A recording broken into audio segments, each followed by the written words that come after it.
나를 축복합니다. 나의 마음속에 교회를 가정처럼 사랑합시다 하고 인사하겠습니다. 다시 한번 인사하겠습니다. 옆 사람은 인사하겠습니다. 장로님, 권사님, 교회를 가정처럼 사랑합시다. 자, 오늘 우리 마태복음 18장 우리 15절에서 22절 말씀을 가지고 교회를 내 가정처럼 사랑하자라는 제목으로 말씀을 전할 때 여러분들 인생의 교회를 통해서 다른 사람이 받지 않는 교회가 여러분들 인생의 축복의 통로가 되기를 바랍니다. 우리 2021년도 우리 응답의 현장의 키워드가 우리 237 빈 곳을 위해서 교회와 목사님과 통하는 영적 통신망의 파수꾼이 내가 돼야 되겠다. 또 우리가 서밋의 빈 곳을 위해서 우리가 서밋스쿨에 성물의 응답을 받는 내가 숨은 봉사자가 돼야 되겠구나. 또 치유의 빈 곳을 위해서 조건 없는 용서로 내가 치유하는 영적 의사가 되어져서 절대 제자, 절대 믿음, 절대 헌신의 언약을 붙잡고 나갈 때 어떤 상황 속에서도 승리하고 여러분들은 24시 언약기도 속으로 들어가서 2021년도가 여러분들 인생의 가장 응답을 받고 축복을 받는 그런 한 해가 여러분들이 됐으면 좋겠습니다. 교회는 여러분 축복의 통로가 되는 겁니다. 특별히 여러분 제가 늘 요즘 자주 하는 말입니다마는 복음 되면 인생 됩니다. 이 복음 되면요 여러분 그렇게 안 되는 인생 된다니까요. 다시 말하면 여러분 복음 되면요 여러분들 운명이 바꿔지고 또 여러분 복음 되면 여러분 자신도 모르게요 하나님이 여러분들과 함께 하세요.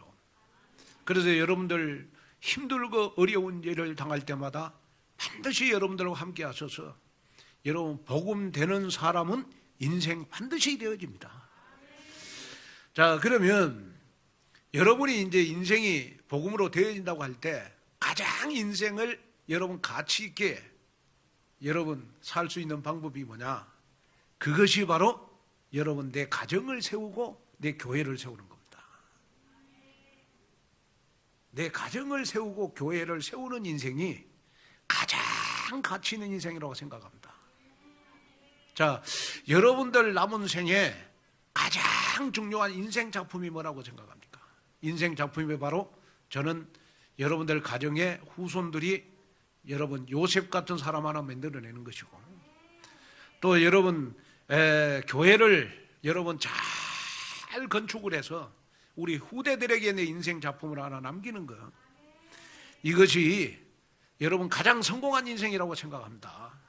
그래서 저는 여러분들에게 이번 한 주간 기도 제목을 드리고 싶은 거 있어요. 그게 뭐냐 그러면 하나님 정말로 온누리 교회를 내 가정처럼 사랑하게 해주세요.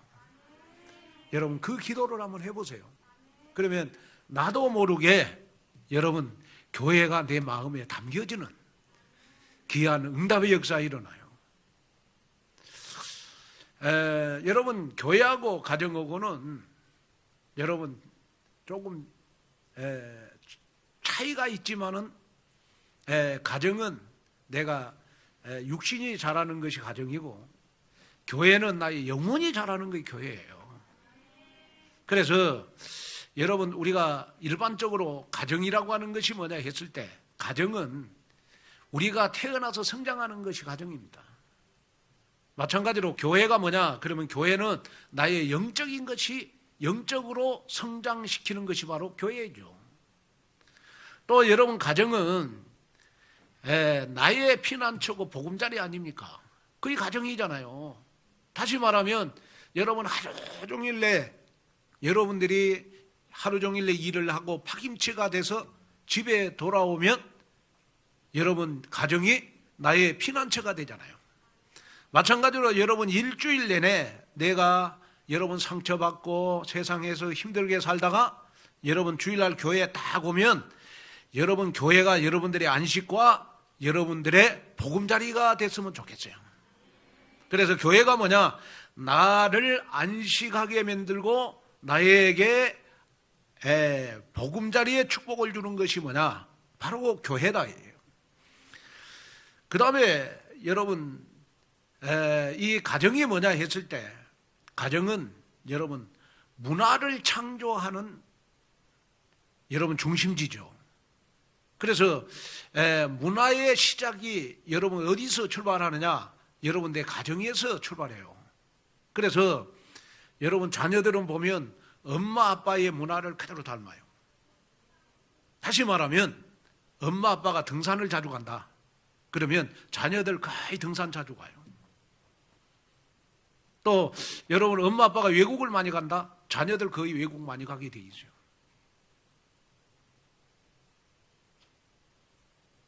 무슨 말이냐?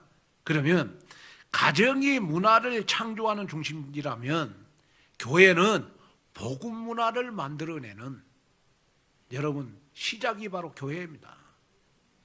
그래서 여러분들 삶 가운데 인생을 살아가는데 복음 문화의 중심지가 여러분 교회예요, 교회. 그리고 여러분 가정은 내 기억의 박물관이에요.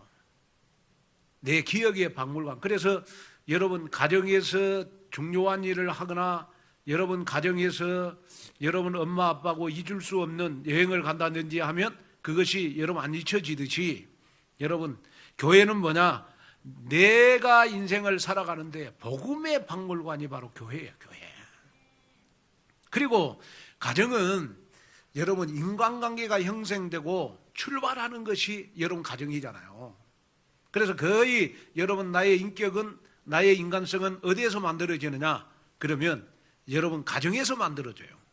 마찬가지로 여러분 내 인생이 객관적인 인생으로 내 인생이 복음 체질로 만들어지는 장소가 바로 여러분 교회라는 거예요, 교회.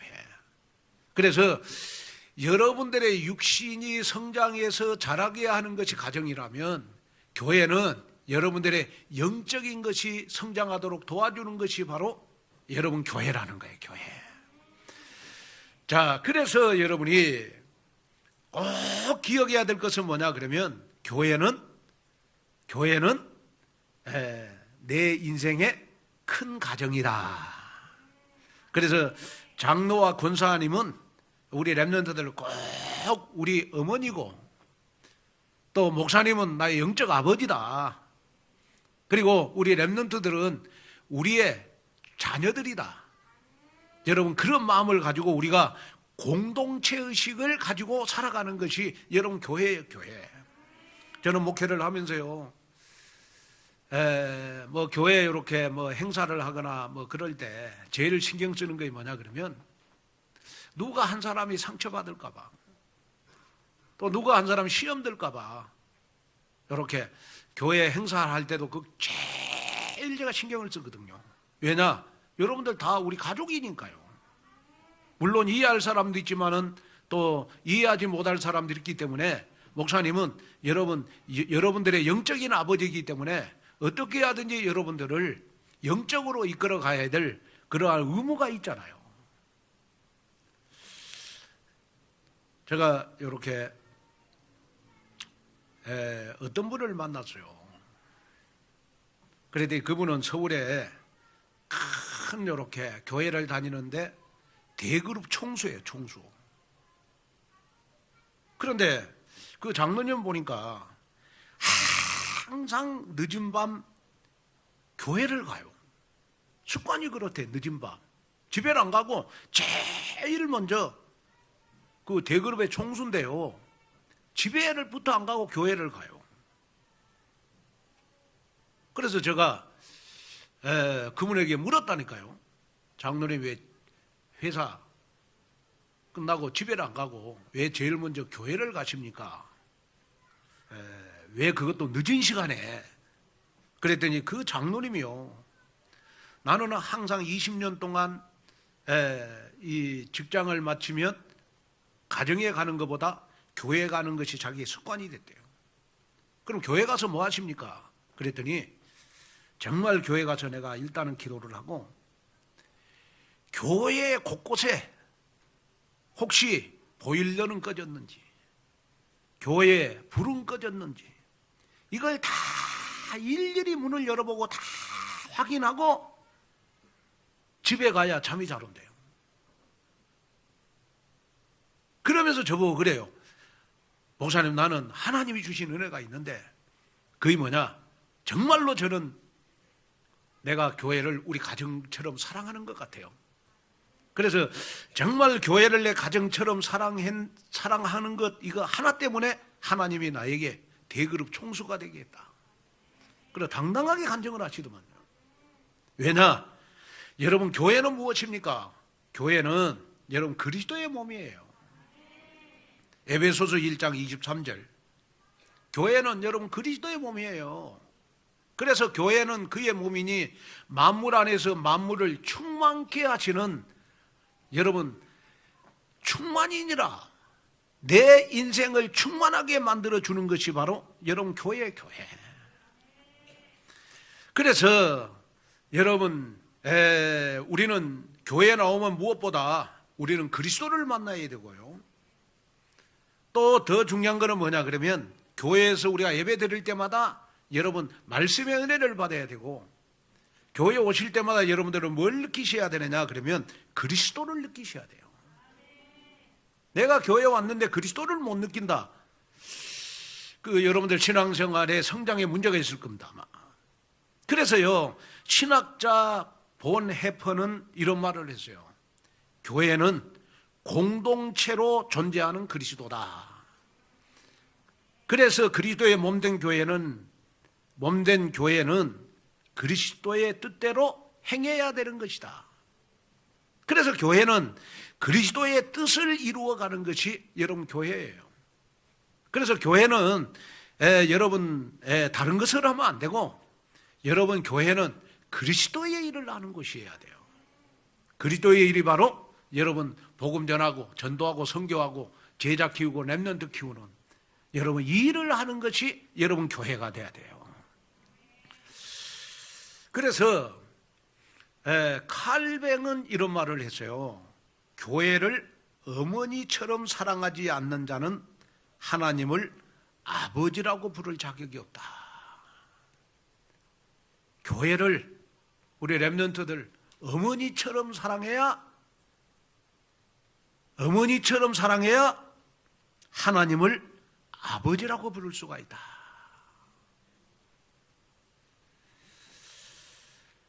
교회를 나의 어머니 모시듯이 여러분 지성으로 사랑하면 하나님께서는 교회를 통해서 여러분들에게 어마어마한 은혜를 줘요.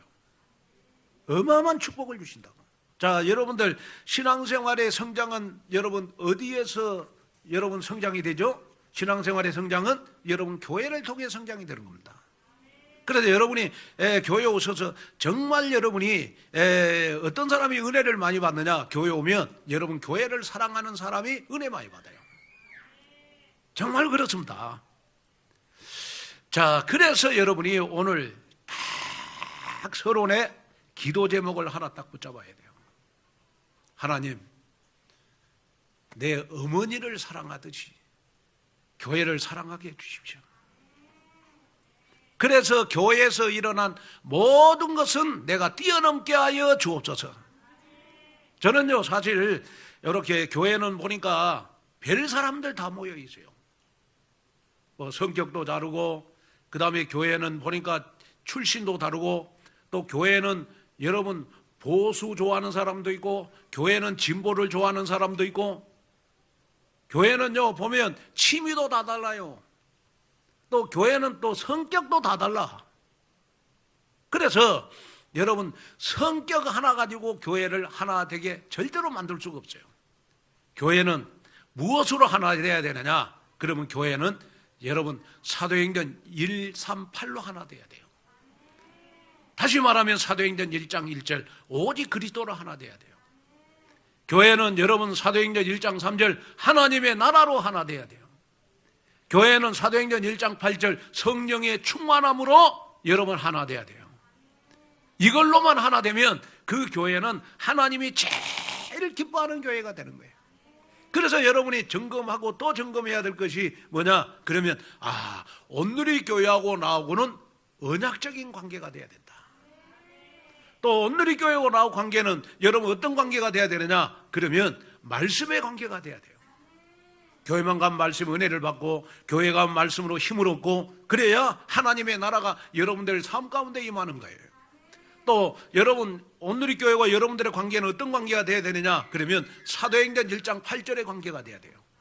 오직 성령 충만함을 통해서 237 나라를 살리고 5천 종족을 살리는 세계복음화를 이루는 그런 전도 관계가 온누리 교회고 나와의 관계가 돼야 돼요. 그거 외에는 교회에서 하나도 기대를 하면 안 돼. 무슨 말인지 아시겠습니까? 목사님, 나는 목사님한테 많이 사랑을 받고 싶어요. 그런 사람은 뭐 제가 한없이 사랑해 줍니다. 그러나 제가 여러분들을 사랑해 주는 건 한 끝도 없어요. 그거는 뭐 얼마 못 가. 제가 여러분들을 사랑하면 사랑할수록 더 놀라운 거는 뭐냐? 여러분들 욕심이 많아요. 더 사랑받기를 원해.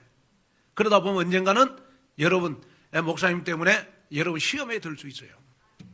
그러나 저와 여러분들의 만남이 언약적인 만남이 된다면 여러분 저와 여러분들의 관계는요 사단이 역사할 수가 없어요. 성령만 역사해요. 오순절날이 만나니까 여러분들의 신앙생활에 그러면 여러분들의 삶 속에 어떤 일이 벌어지느냐? 성령 충만함의 역사가 일어나요. 그래서 목사님하고 나하고 관계는 복음, 전도, 선교, 제자 이걸로만 만나야 되겠구나. 그러면 신앙생활이 되어지는 거예요. 다른 교회 갔더니 교회가 너무 사랑이 많아. 근데 온누리 교회 왔더니 교회인들이 자기만 은혜 받아. 보면 뭐 CVDIP를 한다는데 보면 뭐 다른 교회 가면 안 써도 되잖아. 온누리 교회 왔더니 다 써 또 일일이 다 써갖고 또 밥 먹고 나서 또 뭐 그런가 이렇게 딱 봤더니 또 기관마다 포럼을 해. 나는 할 말이 아무것도 없는데. 제가 무슨 말 하려고 하는 줄 아세요? 여러분 교회는요 여러분 만나갖고 내 자랑하는 게 아니고 내 사업 자랑하는 그러한 만남이 돼서는 안 돼요. 모이면 강단의 말씀을 가지고 서로 우리가 여러분 그리스도를 느끼고 말씀을 느끼고 그러면서 포럼을 하면서 여러분 말씀 정리, 기도 정리, 전도 정리를 해가는 그런 교회가 바로 여러분 힘 있는 교회 아니겠습니까? 오늘 이 축복이 오늘 여러분들에게 임하기를 주님의 이름으로 축원을 드립니다. 그래서 여러분들 한 사람 한 사람 목사님과의 관계가 여러분 무슨 만남이 돼야 되느냐? 언약적인 만남이 돼야 돼요. 그러면 언약적인 만남은 어떤 만남이죠? 오직 복음으로만 만나는 만남이에요. 언약적인 만남은 여러분 전도 선교를 통해서 만나는 만남이에요. 또 언약적인 만남은 어떤 만남입니까? 제자로 만나는 만남. 그게 언약적인 만남이거든요. 그리고 여러분 언약적인 만남은 모든 것을 뛰어넘는 만남이에요. 모든 것을 뛰어넘어. 왜? 전도 때문에 여러분 선교 때문에 복음 때문에 여러분 우리가 세계복음화 해야 되니까 사소한 것 때문에 시험 들거나 상처받지 않고 모든 것을 뛰어넘는 만남이 무슨 만남이냐? 여러분 언약적인 만남이에요. 언약적인 만남. 저와 여러분들은 언약적으로 만났죠? 아멘. 그래서 그렇구나. 언약적인 만남을 가진 이 교회를 만나서 너무 감사하구나. 그래서 저희 교회는요, 제가 보면요, 하나도 문제가 없어요. 왜? 모든 만남이 언약적인 만남이니까. 코로나 와도 다른 교회는 문제 있어도 우리 온누리 교회는 하나도 문제 없어요. 여러분 생각해 보세요. 이 코로나 때 여러분 저 스터디 카페 만드는 교회 우리 교회밖에 없잖아요. 정말 그렇잖아요. 안 되는 것 같아도 여러분 복음은 되잖아요. 그래서 여러분이 봐야 될 것은 뭐냐? 복음 가진 교회를 주시는 하나님께 감사하구나. 하나님 정말 교회가 내 큰 가정이 되게 해주십시오. 여기에 여러분 기도 제목을 가지고 기도하는 여러분 되시기를 여러분 주님의 이름으로 축원을 드립니다. 그래서 오늘 본문 말씀을 통해서 이런 용서의 힘이 무엇인지 사실적으로 발견하고 치유와 회복의 은혜를 누리는 증거가 있기를 주님의 이름으로 축원을 드립니다. 그럼 첫째, 교회는 생명 살리는 관점을 가져야 됩니다. 자, 오늘 마태복음 18장 15절에 17절에 보니까 내 형제가 죄를 범하거든 가서 너와 그 사람과만 상대하여 권고하라. 만일 들으면 내가 내 형제를 얻을 것이요 만일 듣지 않거든 한두 사람을 데리고 가서 두세 증인의 입으로 말마다 확증하게 하라. 만일 그들의 말도 듣지 않거든 교회의 말하고 교회의 말도 듣지 않거든 이방인과 세리같이 여기라. 자, 교회가 여러분 복음 전하고 전도 선교하고 제자 키우고 렘넌트 키우려면요, 교회는 여러분 바다와 같은 곳이 돼야 돼요. 바다는 여러분 세상의 모든 쓰레기를 다 수용하잖아요. 세상의 모든 쓰레기를 다 수용하면서도 바다는 말이 없잖아. 그렇죠? 자, 왜 교회가 여러분 바다와 같은 여러분 수용성을 가져야 되느냐? 그러면요, 여러분 바다와 같은 수용성을 가져야 교회는 여러분 제자를 키울 수 있고 렘넌트를 키울 수 있어요. 만약에 교회가 매일 불신앙하고 교회가 맨날 싸우고 여러분 그러면 여러분 제자가 될 수 없고 렘넌트가 렘넌트를 키울 수가 없어요. 하나님의 일을 할 수가 없단 말이에요. 그래서 여러분 우리 온누리 교회는 아무리 뭐라고 부족해도 생명 살리는 관점을 가지고 신앙생활을 해라.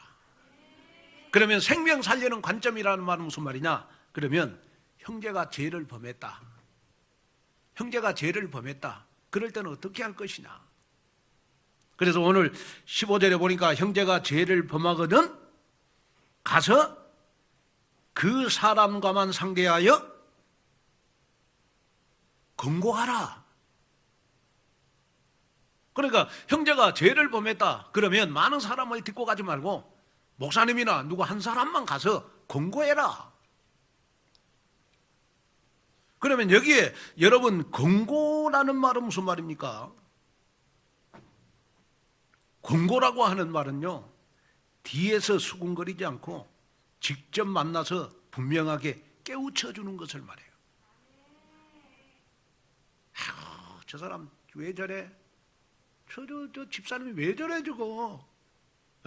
그전에는 저렇게 안 했는데 하면서 다른 사람한테 계속 여러분 말하면 안 된다. 형제가 죄를 범하거든 절대 말하지 말아라 해놓고 많은 사람 데리고 가면 시험 드니까 한 사람만 가서 뭐 제가 가든지 우리 부목사님이 가든지 한 사람만 가갖고 여러분 직접 만나가지고 여러분 분명하게 깨우쳐 주는 것을 가리켜서 우리는 권고라고 그러는 것이다.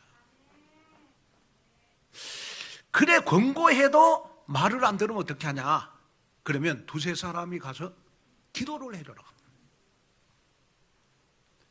그리고도 말을 안 들으면 어떻게 하냐? 이방인과 세리같이 여기라. 이방인과 세리같이 여기라 이 말은 무슨 말이에요? 버리라는 말이 아니고 하나님께 기도하라 이 말이에요. 그 사람이 할 수 없는 걸 어떻게 합니까? 하나님께 맡겨야지. 자, 이 말은 무슨 말이에요? 여러분, 교회는 어떤 교회가 돼야 되느냐? 그러면요, 어떤 사람이든지 간에 용서를 하는 것이 교회가 돼야 돼요. 어떤 사람이네 용서하는 것이 교회가 돼야 돼요. 저는 이 목회를 하면서 제가 복음이 약할 때는요, 교인들 이렇게 눈에 거슬리는 것이 워낙 많더라고, 내 눈에. 그런데 그거요, 가슴에 품어져. 말씀이 가슴에 품어지는 게 아니고 교인들 잘못한 것이 내 가슴 속에 품어져. 내 가슴속에 교인들 잘못이 품어지다 보니까 언제 나와요? 설교할 때 막 토해내. 아, 무섭대. 그럼 그걸 목사가 알잖아요. 어?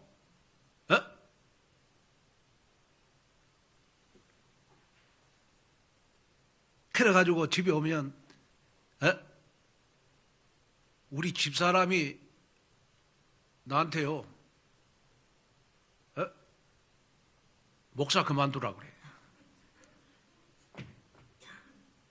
왜 그렇게 하고 어떻게 목사하려고 그러냐고. 나보고 목사를 그만두래. 몇 번 들었어요. 내가.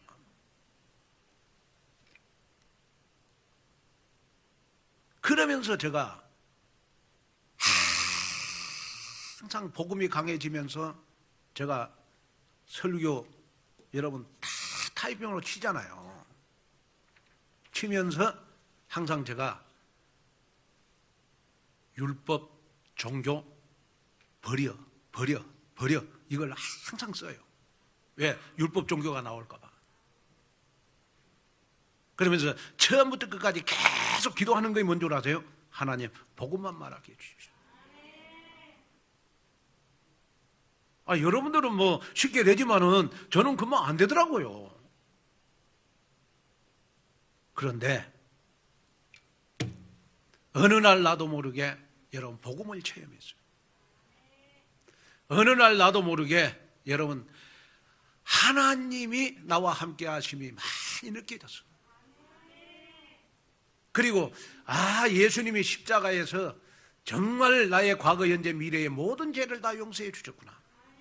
그러면 교회에 죄를 범한 사람도 용서 못할 거 뭐가 있냐?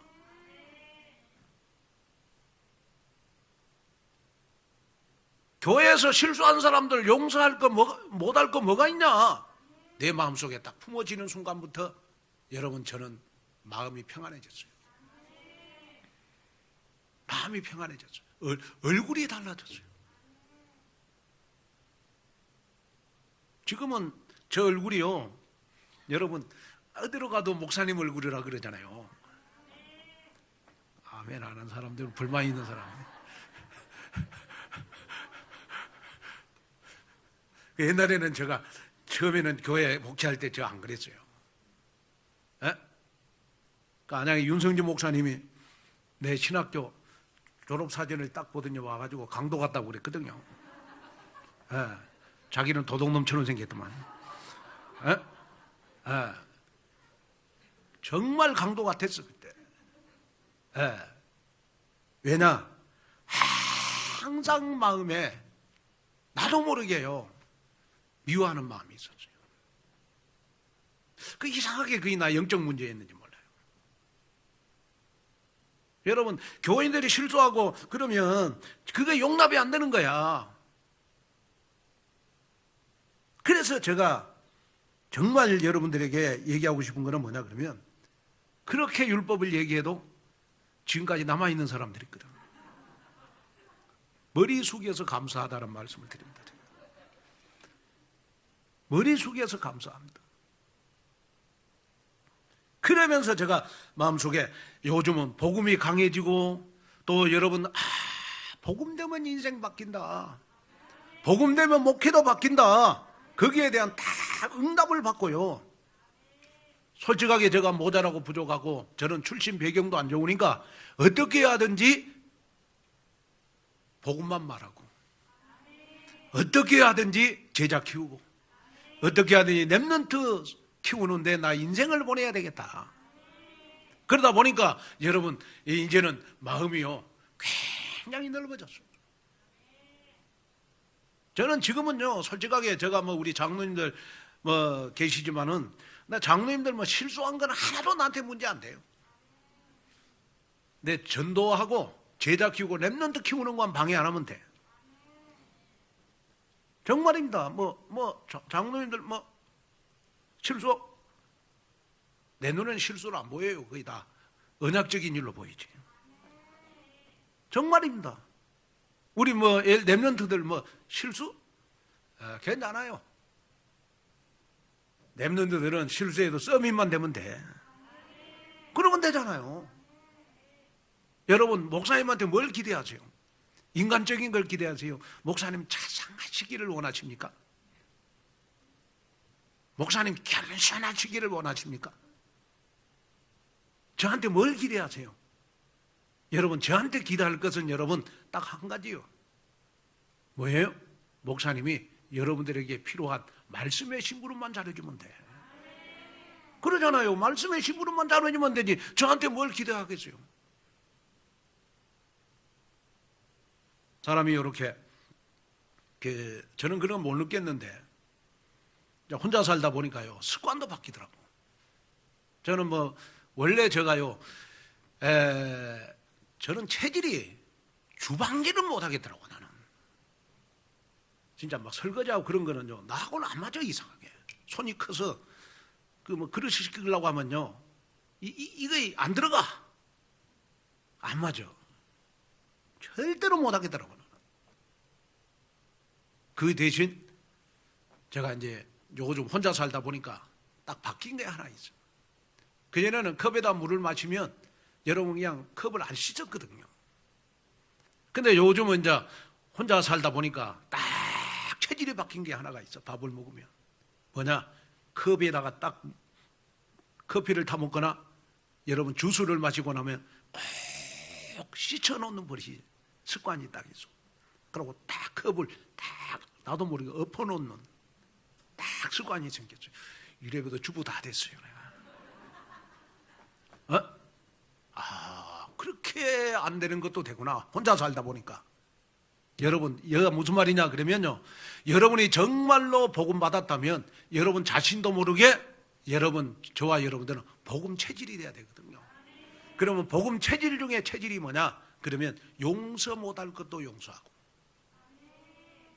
내가 누구한테 상처를 받았는데 상처받을 것도 상처받지 않고, 정말 누가 뭐라고 해도 많은 사람들을 수용하고 포용하는 여러분 그러한 믿음을 여러분이 갖는 것, 그것이 뭐냐 바로 복음 체질이에요.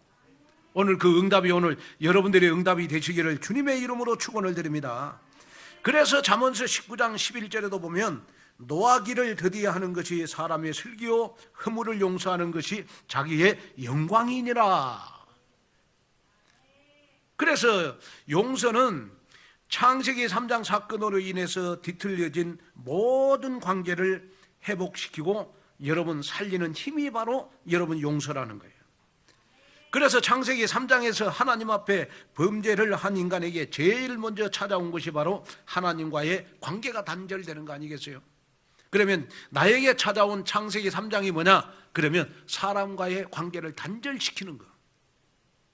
나의 자존심, 나의 쓴뿌리, 나의 상처 때문에 여러분 사람과의 관계를 단절시키는 것이 바로 여러분 나에게 있는 창세기 3장이라는 거예요. 오늘 여러분 나에게 용서하는 마음이 있다. 여러분 생명을 회복시키는 통로가 되는 것이다. 그래서 모든 성도 여러분은 모든 관계를 예수 그리스도의 십자가로 회복하는 여러분이 되셔서 정말 이제는 교회에 어떤 사람이 와도 사람의 행위를 보지 않고 정말 그 사람의 생명을 보는, 그래서 정말 어떤 사람들도 우리 온누리 교회에 오면 생명이 일어나는 역사, 생명이 살아나는 역사, 치유와 회복이 일어나는 증거가 있는 교회가 되시기를 주님의 이름으로 축원을 드립니다. 그 다음에 둘째, 교회는 조건 없이 끝까지 용서하는 것이 교회가 돼야 돼요. 마태복음 우리 18장 21절에서 22절에 보니까 그때 베드로가 나와 이르되 주여 형제가 내게 죄를 범하면 몇 번이나 용서하여 주리까? 7번까지 하오니까 예수께서 이르시되 내게 이르노니 7번뿐 아니라 7번을 70번까지라도 할지니라. 자, 예수님께서 용서에 대한 교훈을 가르치시고 계실 때 베드로가 예수님께 칭찬을 받고 싶은 마음으로 얘기를 했어요. 주여, 나는 형제가 죄를 범하면 몇 번이나 용서하여 주리까? 7번 용서하여 주리까? 그랬어요. 그랬더니 예수님이 베드로보고 하는 말이 7번뿐 아니라 7번을 70번까지도 용서를 해라.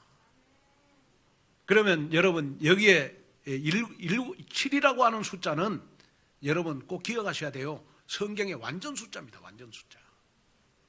그러니까 형제가 뭐 잘못하거든 7번이라도 70번씩 용서하라, 이 말은 무슨 말이에요? 끝까지 용서하고 품어주라는 말이거든. 끝까지 용서하고 품어줘라. 다시 말하면 조건 없이 끝까지 여러분 용서하는 것이 여러분 진정한 용서다. 그래요. 오늘 마태복음 18장 우리 24절에서 35절에 보면 예수님께서 한 가지 비유를 말씀했어요. 어떤 임금에게 1만 달란트 빚진 자가 있어요. 그 사람으로서는 도저히 그 1만 달란트를 갚을 능력이 없어요. 왜냐 그러면 한 달란트는요, 노동자 한 사람이 약 6천일, 대략 20년을 꼬박 일해야 갚을 수 있는 액수예요. 그러니까 이 사람의 힘으로는 도저히 갚을 수가 없는 금액이에요. 놀라운 것은 이 임금이 종을 불렀어. 그래가지고 1만 달란트를 다 탕감해 줬어요. 다 탕감해 줬어. 그런데 놀라운 거는 뭐냐 그러면 이 종에게요, 그 임금이 탕감해 준 이 종에게 어떤 사람이 여러분 돈을 빌려서 얼마를 빌렸냐 그러면 100데나리온을 빌렸어요.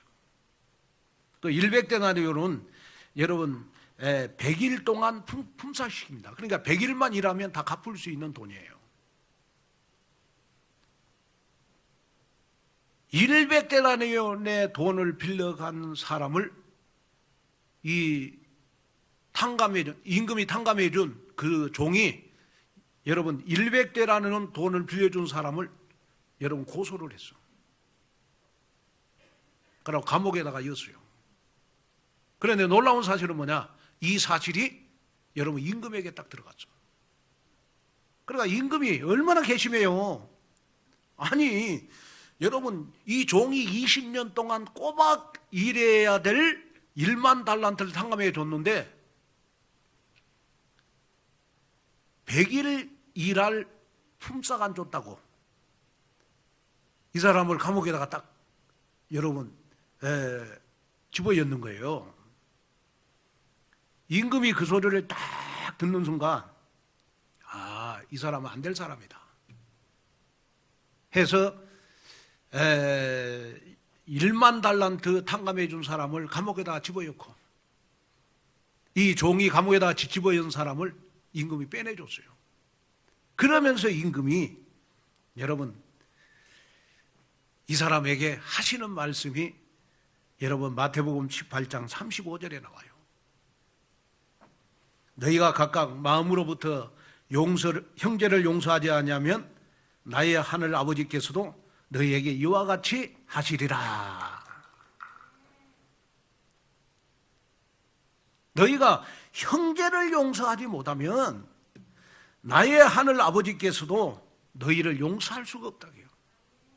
자, 이 말은 무슨 말이냐 그러면요, 우리는 신앙생활 하면서 여러분 정말 과거에 우리는 정말 저주받아야 되고 우리는 여러분 과거 현재 미래의 모든 죄를 내가 여러분 삭슬 받는다면 우리는 축복받을 사람 아무도 없어요. 그러나 예수님이 십자가에서 다 깨끗이 확실히 해결해 줬어요. 그렇잖아요. 깨끗이 확실히 십자가에서 여러분 다 해결해 줬어요. 그런데 우리는 형제의 조그마한 잘못을 용서 못한단 말이에요. 누가 나한테 상처 줬다고 그 절대 여러분 나에게 상처 준 사람, 나 자존심 걷는 사람 용서 못하잖아요. 이것이 우리 인간이라고요. 그럴 때 우리는 십자가의 사랑을 여러분 한번 확인해 봐라. 십자가의 사랑은 나의 어떠한 허물도 다 용서한 사랑이다. 이걸 여러분 마음속에 담는 그러한 여러분이 됐으면 좋겠다. 그래서 여러분이 꼭 기억해야 될 거는 뭐냐 그러면요, 복음의 가장 큰 특징은 뭐냐? 용서에 있다는 사실을 기억하셔야 돼요.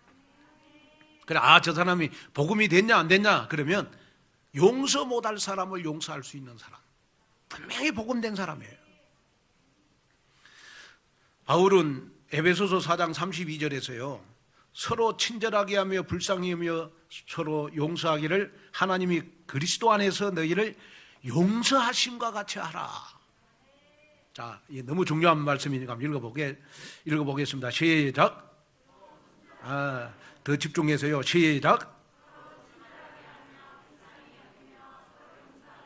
하나님이 그리스도 안에서 너희를 용서한 같이 하라. 용서를 받고 용서를 하는 것이 바로 복음이에요. 심리학에 보면 게슈탈트 법칙이라는 말이 있어요. 게슈탈트 이 말은 독일어입니다. 독일어인데 뜻이 뭐냐 그러면 형태, 모양이라는 뜻이에요. 이 법칙을 쉽게 설명하면 사람이 사람을 볼 때 어느 정도 거리에서 바라보느냐에 따라서 그 사람이 멋지게 보일 수도 있고 멋지지 않게 보일 수도 있어요. 그런데 남자가 여자를 딱 바라볼 때 언제가 제일 여자들이 이쁘게 보이냐 그러면 40m 거리에서 보면 제일 이쁘게 보인답니다. 왜? 남자가 여자를 40m 거리에서 딱 보면요 여자의 안 이쁜 것이 다 가려진대요. 멋에? 조명에 다 가려진대요. 그래서 우리 여자분들은 다음에 선보러 갈 때 40m에서부터 걸어가라. 그런 남자들 무조건 오케이 할 것이다. 왜냐? 남자들이 여자들을 바라볼 때 여자를 40m 거리에서 딱 보면요 이 조명이 여자들의 여러분 안 좋은 면을 다 가려준대. 그래서 그래 이쁘게 보인대. 또 이 말 하니까 목사님 나는 40m 거리에서 그러면 앉겠습니다 해갖고 맨날 저 뒤에 앉으시고 무슨 말이냐 그러면요 게슈탈트 법칙이라는 것은 뭐냐 그러면요 우리가 어떤 사람을 볼 때 여러분 어떤 관점으로 보느냐 어떤 형태로 보느냐 그게 중요하다는 거예요. 우리는 그리스도의 조명으로 다른 사람을 바라볼 수 있어야 돼요. 그리스도의 관점으로 그리스도의 눈으로 바라볼 때 나를 넘어서 상대방을 용서할 수 있고 품을 수 있게 된다는 것을 여러분 마음속에 담아야 돼요. 그래서 모든 성도 여러분은 항상 그리스도의 중심의 삶을 살면서 나를 살리고 다른 사람도 살리는 참 복음 인생의 주역으로 여러분이 서시기를 주님의 이름으로 축원을 드립니다. 그러면서 여러분이 정말로 내가 교회를 가정처럼 사랑한다면 우리 목사님은 나하고 진짜 목회하면 신나겠다. 여러분 이러한 믿음을 여러분 한번 해보게 보세요. 우리 목사님은 나하고 목회하면 나 같은 장로, 나 같은 권사, 나 같은 집사님하고 목회하면 신날 거야. 여러분 이 믿음 가져야 돼요. 제가 이렇게 지금 우리 교회 뭐 태양아부들이 많이 생겼잖아요. 제가 이렇게 보니까요. 아니 왜 그렇게 우리 교회 태양아부들은 그렇게 이뻐요? 엄마는요 아이를 낳아가지고 아이가 똥을 싸도 웃으면서 치워요.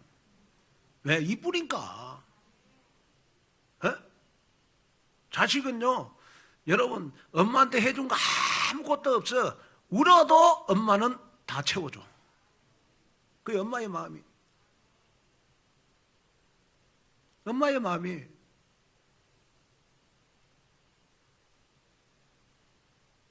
제가 부모님들을 천국으로 보내고 나서 느낀 게 뭔 줄 아세요? 나는 잘해주려고 부모님들 기다리고 있었어. 코로나 끝나면 우리 아버지 모시고 와서 내가 일주일 동안 내가 밥해 드리고 한번 하려고 다 계획 잡았는데 나는 기다렸는데 부모님들은 안 기다리고 천국 가시더라고요. 네? 그게 부모님들이에요. 여러분, 여러분이요 잘 되면요, 여러분 친구들, 제일 친한 친구들은 다 여러분들 배 아파해요. 네? 여러분들 진짜 축복받고 잘 되면요, 여러분 배 안 아파할 사람이 딱 두 사람 있어요. 여러분 친정 아버지하고 목사님이에요. 아멘 안 하시네 또. 못 느끼세요?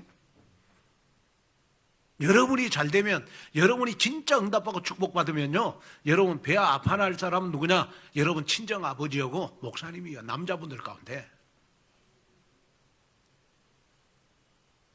목사님은 여러분들이 축복받으면 밥 안 먹어도 좋아하잖아. 왜? 여러분들 영적 아버지니까. 그래서 여러분의 기도가 어떤 기도가 돼야 되느냐? 교회를 가정처럼 여러분 사랑한다면, 우리 목사님이 나하고 목회하는 것이 신날 거야. 우리 목사님이 나 같은 사람 붙잡고 세계복음화 할 수 있다. 우리 목사님은 정말로 나 같은 제자고 목회하면 237 나라 살릴 수 있다. 이 기도를 여러분 하셔야 돼요. 무슨 말인지 가시겠습니까? 그래야 여러분 우리 교회가 큰 일을 할 수가 있습니다. 혹시 오늘 여러분 신앙생활하면서 마음속에 뭐 이렇게 남을 용서하지 못한 거 있고, 여러분 혹시 뭐 마음속에 좀 쓴뿌리가 있는 그러한 여러분들요, 오늘 우리 언약으로 다 만났잖아요. 모든 걸 다 뛰어넘어요. 모든 걸 다 뛰어넘으라니까. 그래야 나를 살리고 우리가 세상을 살릴 수 있는 거예요.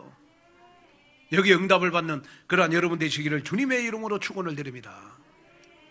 결론으로 말씀을 마치려고 합니다. 한 크리스찬 교수의 이야기입니다. 이분이요, 가까운 친구와 대화를 나누던 중에 모욕적인 말을 듣고 깊은 상처를 받았습니다. 겉으로는 그 친구를 미워해서는 안 된다고 하면서도 속에서는 미워하는 마음이 떠나지 않았어요. 그렇게 며칠을 보내는데 잠도 잘 안 오고 해서 묵상을 했어요. 그런데 묵상 가운데 갑자기 네가 잡은 멱살을 놓아라. 네가 친구의 멱살을 잡고 있다. 네가 잡은 멱살을 놓아라 라는 음성이 들렸어요. 처음에는 누가 이런 말을 하는가 싶어가지고 주위를 딱 돌아봤는데 주위에 아무도 없고 자기 혼자뿐이에요. 그 순간 하나님께서 자기를 깨우치는 음성이 들려왔어요. 자기 친구가 자기를 업신여기고 여러분 상처를 줬다는 것 때문에 이 교수는 이 친구를 그렇게 미워했던 거예요, 몇 년 동안. 그런데 어느 날 기도하는데 내가 잡은 멱살을 놓아라. 이 교수는요, 교회에서 직분이 뭐냐? 장로님이에요, 장로님. 그래가지고 무릎을 탁 꿇고 하나님, 내가 교수 이전에 교회에서는 장로인데 하나님, 내가 정말 내 친구 멱살을 잡고 있네요. 용서해 주세요. 용서해 주세요. 그 친구를 불쌍히 여겨 주세요. 탁 무릎을 꿇고 하나님, 내가 잡은 친구의 멱살을 놓겠습니다. 내가 그 친구 너무너무 미워가지고 전화번호도 차단하고 카톡도 차단하고 단체 카톡방도 내가 다 나갔습니다. 정말 나를 용서해 주십시오. 나의 모든 생각을 다 널어놓겠습니다. 그래가지고 즉시 자기가 미워했던 친구에게로 찾아갔어요. 그리고 사실을 이야기를 했어요. 나는 친구의 멱살을 잡고 있었다. 기도하는 중에 하나님께서 멱살을 놔라 이런 음성을 듣고 내가 친구 전화번호 그 다음에 카톡 다 차단했는데 오늘 다 회복시키려고 왔다. 그러고 친구하고 화해를 하고 교회를 와갖고 기도하는데 얼마나 눈물이 나는지 몰라요. 그런데 놀라운 일이 생겼어. 무슨 일이냐? 그 다음 주일부터 교회에서 예배를 드리고 목사님의 설교를 듣는데 그렇게 설교가 귀에 잘 들어오는 거야. 너무나 그러고 막 너무 은혜가 돼가지고 막 아멘 아멘 하니까 저기서 막 저쪽에서 권사님들 저쪽에 집사님들이 막 더 크게 아멘 아멘 해가지고 교회 영적 분위기가 바뀌어져 버린 거야. 뭘 낳았더니? 뭘 낳았더니? 멱살 잡았던 것을 놓았더니 교회 분위기가. 여러분들 혹시 지금 멱살 잡고 있는 사람 있어요? 남편 멱살 잡고 있는 사람 있어요? 친구 멱살 잡고 있는 사람 있어요? 오늘 다 놓으세요. 다 놓으세요. 교회 여러분 영적 분위기가 바꿔줘. 나은 사람 때문에. 그래서 우리 온누리 교회는 여러분 멱살 잡고 있는 사람이 한 사람도 없어야 돼요. 그래야 우리가 세계를 살리는 거 아닙니까? 그래야 렘넌트를 살리는 거 아니겠습니까? 그래서 여러분 아무리 가족은 모자라고 부족해도 품어주는 게 가족이잖아. 그렇죠? 가족이 마음에 안 든다고 여러분 호적에서 빼버리고 여러분 갖다가 한강에다 버려버립니까? 그런 가족은 세상에 없잖아요. 다 품어야 돼. 바다처럼 품고 가야 돼.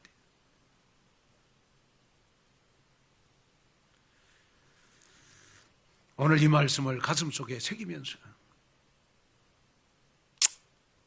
여러분 다 하나만 결론으로 마음의 결심을 가지세요. 우리 목사님은 나 때문에 목회 신날 것이다. 우리 목사님은 나 때문에 제자 키우는데 신날 것이다. 우리 목사님은 나 때문에 세계복음하는데 신날 것이다. 여기에 여러분 다 기도 제목을 가지고 하나님 교회를 가정처럼 사랑할 수 있는 감동을 주십시오. 응답을 주십시오. 그래가지고 여러분 한 사람 한 사람이 모든 관계를 회복하는 영적 피스메이커, 원네스 메이커가 여러분이 되시기를 주님의 이름으로 축원을 드립니다. 하나님의 귀한 은혜와 하나님의 귀한 축복을 감사합니다. 오늘도 귀한 말씀 듣고 다시 한번 내 마음속의 교회를 가정처럼 사랑할 수 있는 믿음을 주옵소서. 예수님의 이름으로 간절히 기도하옵나이다.